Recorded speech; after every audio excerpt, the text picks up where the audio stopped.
ایک पुरानी हकायत है, किसी बादशाह ने कांच के नकली हीरे और असली हीरे एक थैली में डाले और ऐलान किया कि क्या कोई शख्स कांच के नकली हीरो को असली हीरो से अलग कर सकता है।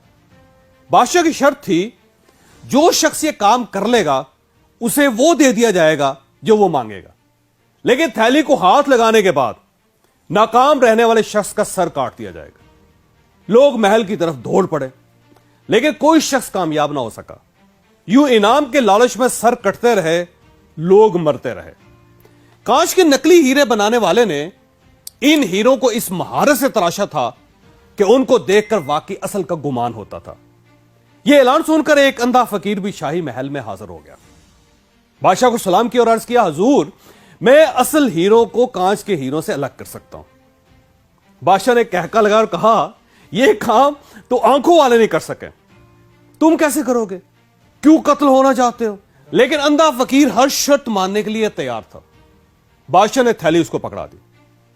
उसने हीरो की थैली उठाई, धूप में बैठा और हीरो को फर्श पर बखेर दिया।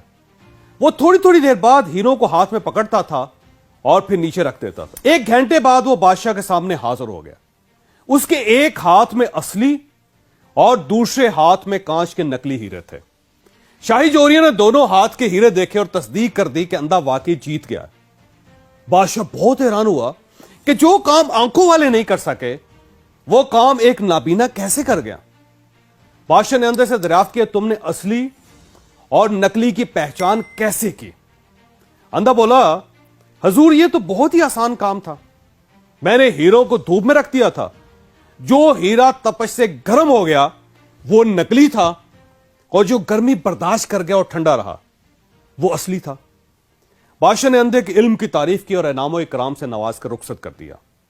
अच्छे और बुरे, असली और जाली शख्स में भी यही फर्क होता है। जो शख्स जिंदगी की तपश सह जाए, बर्दाश्त कर जाए हालात को, वो असल होता है। आप जब तक अपनी बर्दाश्त नहीं बढ़ाते, आप यकीन करें कि उस वक्त तक जिंदगी में आप आगे नहीं बढ़ते। इशफाक अहमद साहब फरमाया करते थे, जिस तरह चाय की अच्छी पत्ती का अंदाजा गर्म पानी में गिरने के बाद होता है, बिल्कुल उसी तरह अच्छे इंसान का पता मुश्किल हालात के दौरान होता है। यह जितना बर्दाश्त करता जाता है, यह उतना ही अच्छा होता चला जाता है। मैंने किसी किताब में टॉल्स्टॉय का एक वाकया पढ़ा था। वो दुनिया का मशहूर तरीन राइटर था, पूरा रशिया उसका फैन था। वो किसी जगह जा रहा था, अचानक एक शख्स उससे टकराया और उसे बुरा भला कहने लगा। टॉल्स्टॉय आराम से सुनता रहा। वो शख्स उसे गालियां दे देकर थक गया, हफ गया। तो टॉल्स्टॉय ने उसे बताया कि मेरा नाम ल्यू टॉल्स्टॉय है और मैं आपसे माजरत चाहता हूं। उस शख्स का मुंह खुले का खुला रह गया और वो उसका हाथ चूमकर बोला, जनाब, मैं तो आपका बहुत बड़ा फैन हूं, आपने मुझे अपना तारुफ पहले क्यों नहीं करवाया था? टॉल्स्टॉय ने हंसकर जवाब दिया, मैं आपको अपना तारुफ कैसे करवाता, क्योंकि जब से आप मिले हैं आप मुसलसल अपना तारुफ करवा रहे हैं। हमारी बर्दाश्त में हमारा तारुफ होती है, और यह वो तारुफ है जो शीशे के नकली हीरे को असली हीरे से अलग करता है।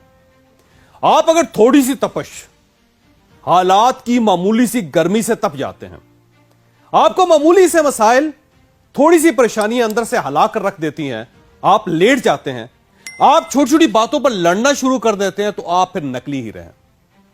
आप फिर अशरफुल मखलूकात के स्टेटस पर पूरे नहीं उतरते।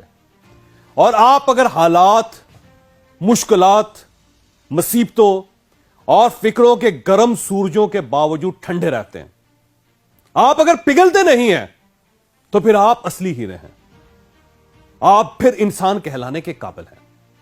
चाचा, मेरे दोस्तों, मेरे भाइयों, अगर तरक्की करना चाहते हो, आप अगर जिंदगी में आगे बढ़ना चाहते हैं, तो फिर आप अपनी बर्दाश्त बढ़ाएं।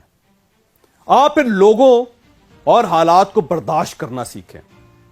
आप बाहर की गर्मी को अपने अंदर के इंसान तक ना जाने दें। आप यकीन करें, आप दूर तक जाएंगे और कोई शख्स आपका रास्ता नहीं रोक सकेगा। और आप यह भी याद रखिए, आप में अगर बर्दाश्त नहीं है, तो आप फिर तरक्की नहीं कर सकते, वो आप कुछ भी कर लें।